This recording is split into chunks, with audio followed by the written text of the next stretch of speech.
fabric of time and rupture. Okay. Karine Andraus-Hasli is a space, furniture, and product designer working across hospitality, commercial, scenography, and residential projects. She has also participated in exhibitions that showcase her design approach and explorations. For over 20 years, she has taught industrial design, interior design, and scenography at the Lebanese Academy of Fine Arts. Beyond technical expertise, she emphasizes collaborative pedagogy rooted in design history and attentive mentoring of her students. Her design philosophy rests on the convictions that products and spaces must address both the emotional and functional needs of those who use them. This dual role as a teacher and designer enriches her perspectives, enabling her to deliver thoughtful, committed, and sustainable projects deeply connected to their cultural context. Karine.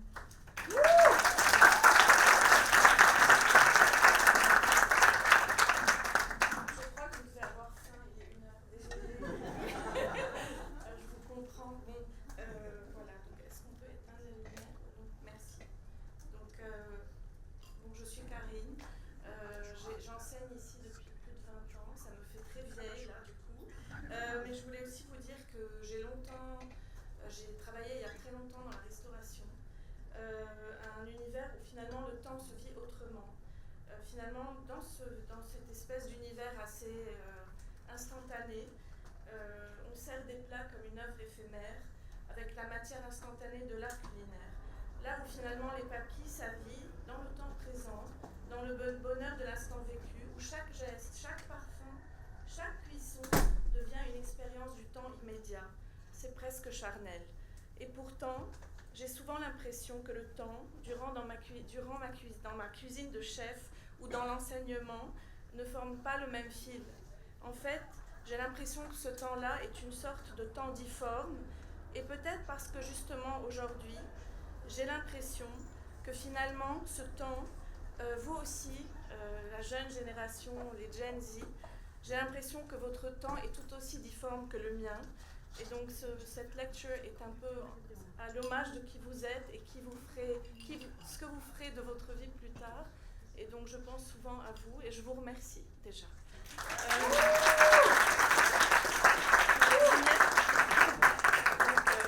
Les vignettes du temps. Donc ma lecture se fait en 4 parties. Donc les vignettes du temps. Puis je passe à la nostalgie et la mémoire qui sont des moteurs créatifs. Et en partie C, le design comme une pratique temporelle, la partie D, les futurs possibles, mais pas des futurs totalement dystopiques, et bien sûr, en dernier lieu, les interstices. Donc les vignettes du temps. Le temps comme expérience humaine. C'est d'ailleurs la raison pour laquelle je parle aujourd'hui du temps comme expérience humaine, un petit peu intimiste et pas complotiste. Parce que dans ma modeste qualité de designer, j'observe ce phénomène très étrange. Ce temps n'est pas linéaire, d'accord ? Pourtant, c'est bien l'homme qui a mis en place les heures, les minutes, les secondes. Et finalement, eh bien, ce temps-là, on le divise en 3 catégories, le passé, le présent, le futur. Eh bien non. Finalement, c'est comme si tout devait se suivre et suivre un ordre parfait. Mais la perfection, ça n'existe pas. Sauf que, bien sûr, le temps se tord, le temps s'étend, le temps se tisse, le temps se troue, le temps se greffe sur les bâtiments, dans nos quotidiens, seuls ou collectivement, comme une cicatrice visible et presque archétypale. L'archétype de la ligne cruelle trop parfaite, c'est dans ces moments que j'aime le revoir le travail du designer néerlandais Martin Baes. Au fait, Martin Baes, c'est un designer qui fait partie de la scène internationale du design. C'est un homme qu'on considère parfois irrespectueux parce qu'il s'est permis de mettre le feu à des œuvres de Rietveld ou de Ettore Sottsass pour des raisons très claires, parce que finalement il disait que ce qui ressemble à une rage destructrice pour les autres ressemblait finalement à un geste très tendre qu'il disait, lui-même disait cela, c'est un geste de déperfectionnement. Et finalement il voulait donner au meuble parfait une vie propre, une expérience, une cicatrice. Parce que finalement, l'expérience et la vie vécue sont des nouveaux symboles de statut social, dit-il. Un autre projet de base, plus explicite au temps, c'est le real time, Et là, je fais comment? Excuse-moi, mais comment je passe? Moi, je suis pro Mac, donc je comprends rien là. Sorry.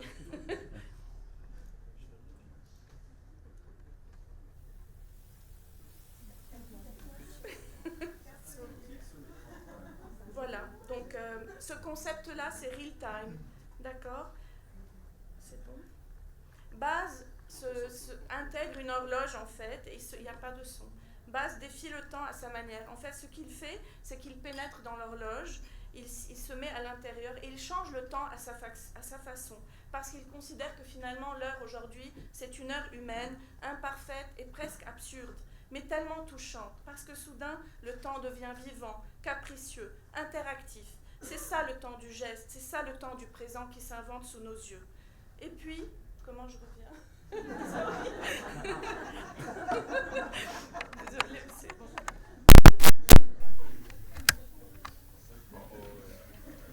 Merci, désolée. Et puis vient le temps de Chirico. Vous connaissez sûrement Giorgio de Chirico. Finalement, c'est un autre registre, parce qu'à l'intérieur de ce temps, Giorgio de Chirico me prend aux tripes finalement, parce que à travers cette toile qu'il appellera Mystère et mélancolie, ces places désertes, ces ombres étirées, ces statues figées dans une éternité silencieuse. Chez lui, le temps ne bouge plus, il se fige dans la perspective. Mais finalement, au-delà de cette perspective, qu'est-ce qui nous emporte? Le rêve. Le rêve, parce que c'est là que l'on se dit, ce rêve-là, où finalement on découvre un monde déjà perdu. Le mouvement métaphysique auquel il appartient exprime une réalité au-delà de l'apparence sensible. D'accord? Donc au-delà de ces perspectives, ce que l'on ressent, on ne le sait pas. Il faudrait en rêver. Le temps au Liban. Le temps au Liban. Eh bien, le temps au Liban, vous le connaissez tous. Il est rompu. D'accord? Il est différent. Comment dire? Il est rompu, il est cyclique, il est empilé. Un temps qui s'est arrêté plusieurs fois, qui s'est effondré, puis qui s'est remis à tourner, à l'envers, à l'endroit. Chez nous, les heures ne se succèdent pas toujours. Parfois, malheureusement, elles se superposent, et bien heureusement. C'est un temps fait de couches de rupture, de chute et de retour. Un temps suspendu dans la mémoire des bâtiments, dans les fissures des façades, dans les silences de nos rues. Les crises, les migrations, la reconstruction, cette espèce de sentiment de déjà-vu, d'empilement, de survivialisme, de futur incertain, de Baalbek qui chante cet été et qui pleure le lendemain. Finalement, quand on regarde Beyrouth, on a l'impression d'avoir un layering, des espèces de couches qui finalement font mal et qui font du bien. Et finalement, nous sommes vivants, et puis instables, et puis nous sommes empilés. Désolée, mais ma fille, le 4 août, a été très blessée, et j'ai vécu un an de drame, désolée. C'est quelque chose qui me porte vraiment à cœur. Une année d'hôpital avec beaucoup d'enfermement et de pensées suicidaires. Je pense que vous avez tous des PTSD, on en a tous. Mais c'était difficile pour moi et je rends hommage au Liban aujourd'hui à ma fille aussi.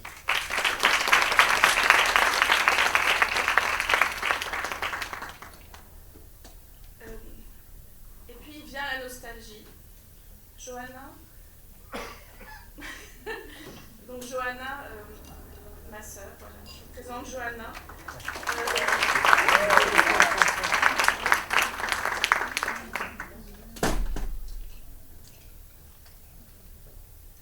On va lire un texte au fait de Marcel Proust qui est très engageant dans le monde du design parce que finalement il est une leçon.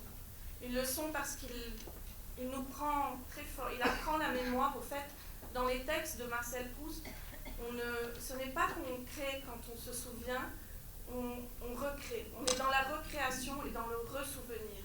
Et c'est très important de le dire.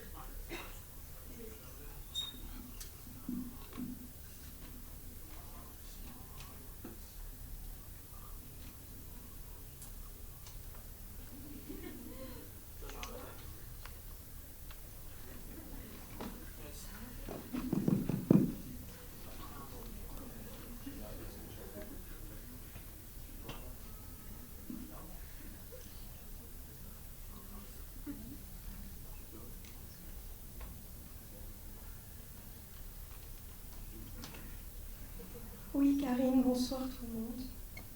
Katie, non. Bon. Une pensée pour nous tous et tout ce qui se passe.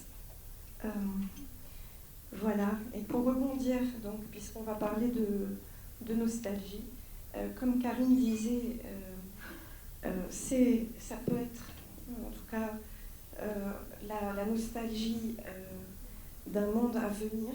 Donc c'est pour ça qu'elle parlait, de ce que j'ai compris, d'un empilement, c'est-à-dire que d'un temps non chronologique et que les choses ne se succèdent pas.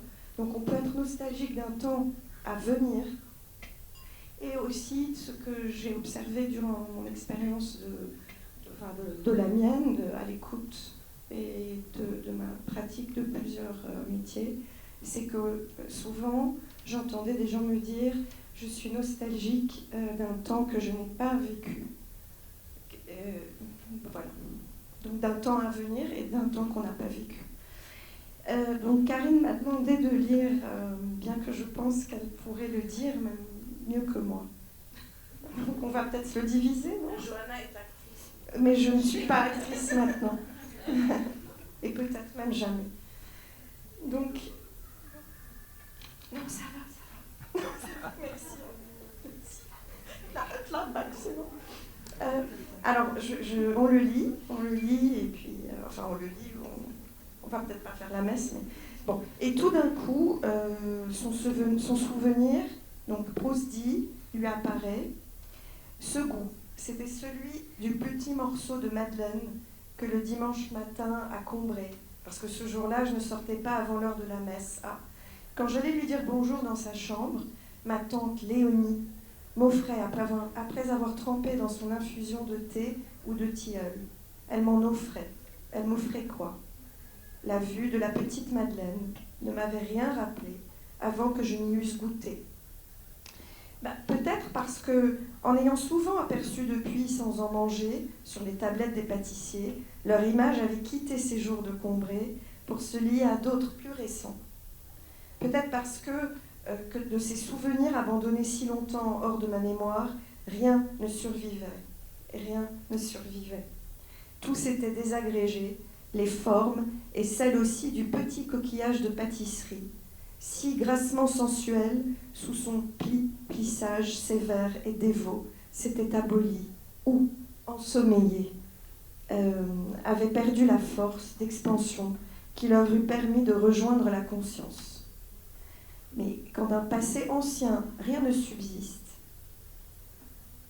après la mort des êtres, après la destruction des choses, seule, plus frêle, mais plus vivace, plus immatérielle, plus persistante, plus fidèle, l'odeur et la saveur restent encore longtemps, comme nos âmes, des âmes, à se rappeler, à attendre, à espérer, sur la ruine de tout le reste, à porter sans fléchir, sur leurs gouttelettes presque impalpables, l'édifice, cet édifice immense qu'est le souvenir.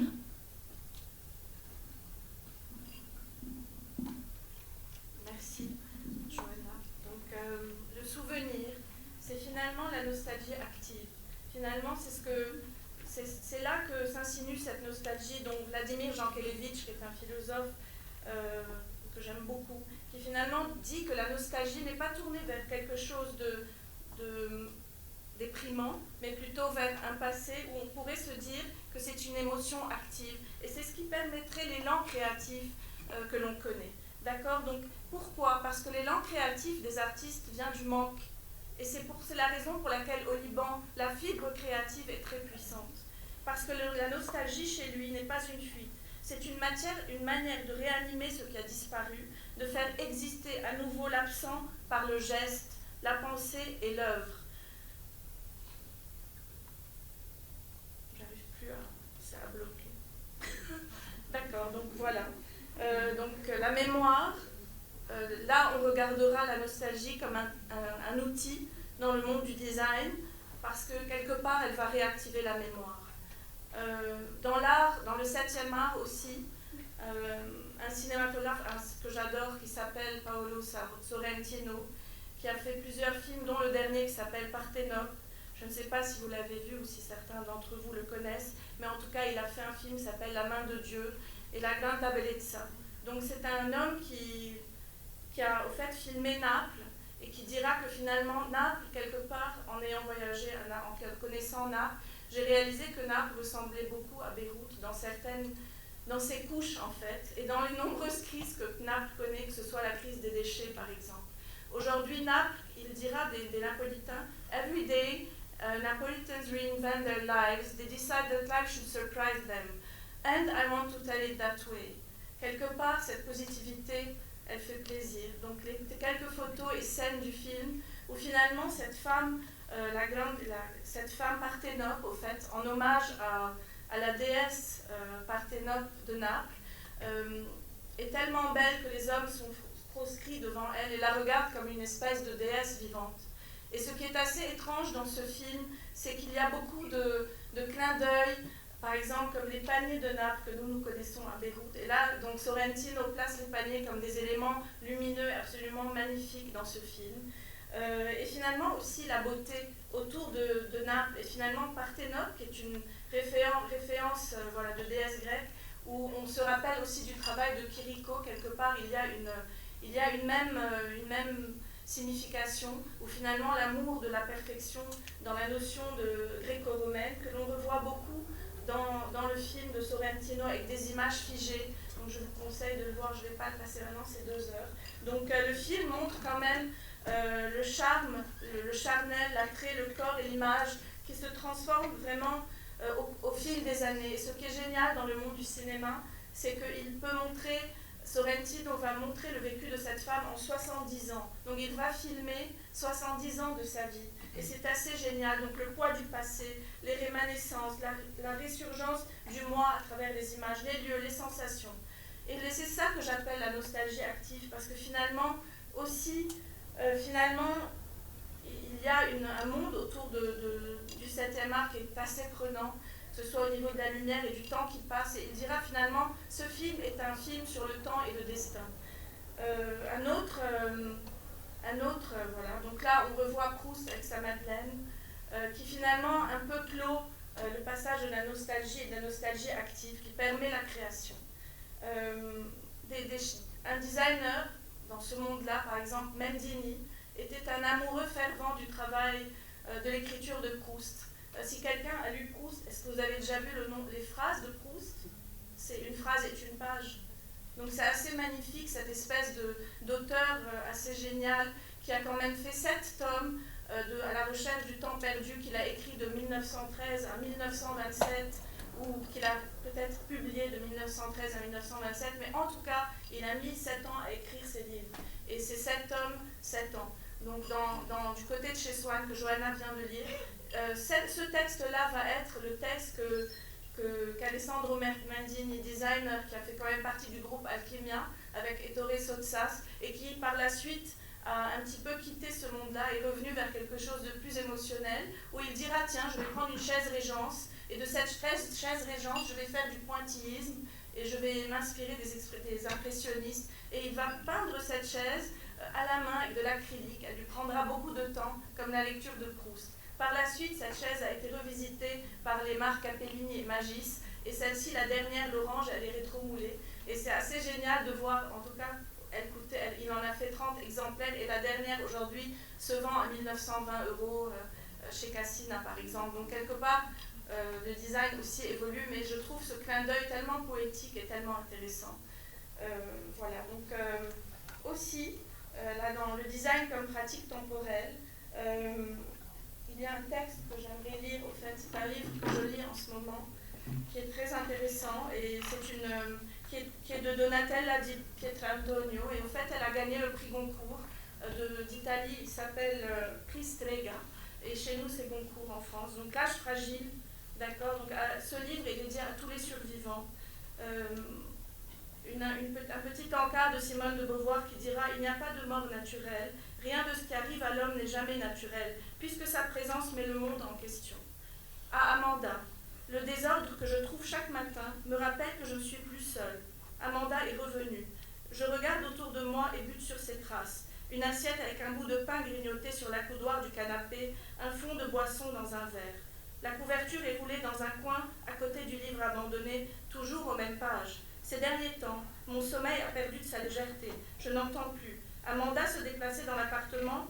Parfois seulement, quand je me retourne dans mon lit, ses pas tardifs font vibrer le sol de ma chambre. Je ne sais pas à quelle heure elle se lèvera. Je bois mon café, pose des biscuits, et l'unique tasse rescapée de son adolescence sur la table. Le soleil tombe dessus. Il illumine la vache avec une touffe d'herbe dans la bouche. Je laisse le pot aller vite sur le gaz, ce qui signifie « va te faire chauffer ton lait ». Elle pourra en verser dans le reste du café, ou bien ignorer mon message. Elle pourra aussi apprécier mon attention ou s'agacer d'être traitée comme une gamine. Je ne comprends pas ses horaires de travail, si on peut appeler ça un travail. Ses départs, ses retours à la maison me semblent imprévisibles. J'essaye de la croiser au moment des repas. D'accord, j'enlève ses chaussures, ses pantoufles du tapis, je débarrasse le canapé. Si quelqu'un venait, j'aurais honte de ce désordre. Sous la couverture, le téléphone d'Amanda est éteint. En fait, je vous lis ce texte parce que quelque part, il reflète un peu cette mémoire, cette espèce de souvenir que finalement, elle n'est pas là, mais on ressent qu'elle est là. Donc à travers des objets non actifs qui sont sans action, une action se passe quelque part parce que ces objets portent du lait chaud, ces pantoufles sont posées sur le sol, sa couverture est là. Donc quelque part, autour de ces objets se moule un espace à travers un absent. Et c'est ça qui est intéressant dans la pratique du design. Ce n'est pas d'aller copier, calquer des objets du passé, mais c'est d'aller au-delà. Donc je passe aux mémoires, à la mémoire, à l'expérience du présent et à l'imagination.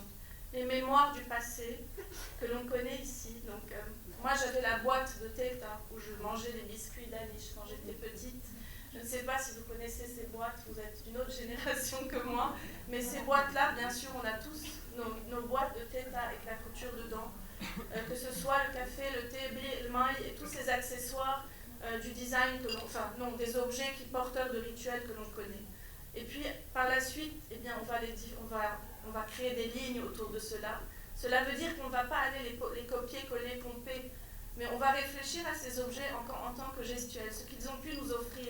Et finalement, comment est-ce qu'on pourrait les faire traverser, les faire traverser dans un futur présent ou dans un présent futur. Parce que comme dit Jean Kelevitch, le passé est le futur et le futur est le passé. Il n'y a pas de passé, présent, futur. D'accord, donc étant une grande optimiste, les mondes dystopiques, moi, en ce moment, me font très peur, peut-être parce qu'on vit dans un monde un peu dystopique déjà. Donc, quelque part, j'aimerais rêver d'un ailleurs, et c'est ce qui, pour moi, ferait avancer le monde du design, ou sincèrement réfléchir à une alternative de ce passé que l'on connaît, et redéfinir l'identité que l'on connaît, et que l'on aimerait connaître, parce que vous ne la connaissez pas vraiment. Vous ne faites pas partie des personnes qui boivent une Recruit Arouet tous les matins. D'abord, on n'a plus le temps. Et puis, c'est pas notre génération, c'est pas votre génération, c'est la mienne. Voilà un autre film de Jacques Tati qui finalement marque le présentisme à l'absolu. François Hartog dira que finalement le présentisme est quelque chose d'assez puissant parce que au Liban, on est dans un certain présentisme parce que quelque part, on est comme dans ce trafic, le film Trafic de Tati, on est coincé dedans, on n'arrive pas à s'en sortir, ou bien on sent qu'il y a tellement d'insécurité et cette espèce de monde incertain dans lequel on vit qui ne permet pas d'évoluer. Mais finalement, ce monde-là permet la création, quelque part, parce qu'il permet de rêver, de se détacher de cet embouteillage dans lequel on est. Donc, quelque part, c'est assez amusant. Tati est aussi, j'adore Tati, les étudiants le savent. Donc Tati, dans cette scène-là, de cette villa, la villa des Hulot, ce personnage qui n'est pas là, d'ailleurs, on a fait exprès de ne pas le mettre dans l'image.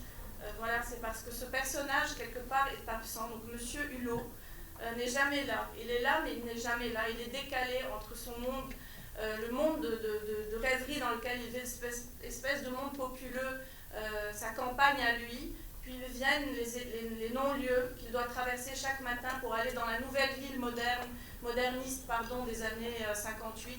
Et là, il se retrouve à visiter cette famille, sa sœur qui est une espèce de bourgeoise, qui remplacera les services athées de sa grand-mère par des services à tes monoprix parce que ça fait bien. Donc quelque part, il y a une notion assez intéressante de ce personnage décalé, et sincèrement, je me sens comme lui. Donc quelque part, j'ai l'impression aussi que tous au Liban, on est un peu comme lui, on est tout le temps entre deux. Et c'est ça qui est assez phénoménal et parfait, parce que ça fait de nous des êtres très singuliers. Un autre designer qui est Castiglioni, je les mélange parce que c'est fait exprès, bien sûr. Donc Castiglioni, qui a quand même repris la notion du mouvement surréaliste et qui a repris les notions de ready-made, qui va prendre des éléments du passé, ou qui va prendre des objets qui sont là, qui doivent être jetés, et qui va prendre là la selle d'un vélo, et qui va s'amuser à la reconstituer. Mais pas pour faire du upcycling, attention, pour justement mettre au point le détournement d'objets et réfléchir l'objet comme une série d'objets. Et donc là, on va aller dans un mass product honnête et fiable. Et c'est là que le temps a du sens, parce que c'est un objet qui fait partie du passé, dans sa notion anthropologique, mais finalement, il va voyager dans le temps. Et c'est ça qui est important dans ce travail-là. Dans l'imaginaire, et bien sûr le travail de Dune Irabi, qui sont aussi des designers qui enseignent à Parsons School, et qui sont quand même assez géniaux. Donc ce projet-là est très intéressant. Et au fait, c'est comment penser les rêves à travers des objets de la technologie de demain. Et c'est à vous de les interpréter tels que vous pourriez les voir ou les ressentir. Donc il y a toute une dimension assez forte dans le travail de Dune Irabi, qui posent tout le temps la question « what if ?» et finalement qui réfléchissent beaucoup, comme mon collègue Samari disait tout à l'heure, à travers les OOO, bien sûr, mais sans être complètement immergé à l'intérieur, parce qu'aussi ils pensent l'objet comme un objet qui finalement va peut-être exister tout seul, mais va peut-être aller ailleurs. Et pourquoi? Parce qu'ils pensent aussi au passé alternatif. Ils vont se demander comment, à travers des objets du futur, je peux revenir au présent. Et c'est ça qui est important.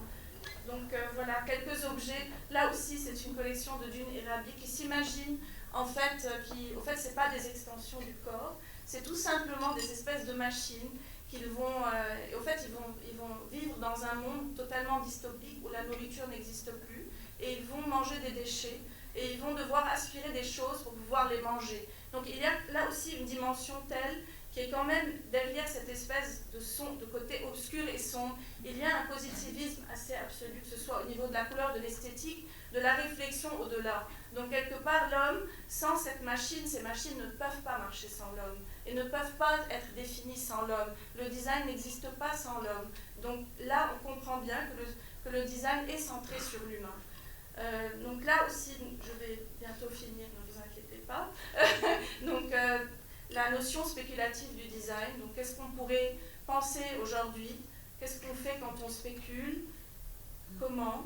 Et là, on a des projets très intéressants comme celui-ci, Possible Futures, et donc c'est une brand qui s'appelle Micro Harvest qui fait de la nourriture microbactérienne à partir de protéines où ils n'ont vraiment besoin que d'une petite quantité d'eau, et donc on avalerait ça par pilule. Donc, comme on voit, il n'y a rien dans l'assiette.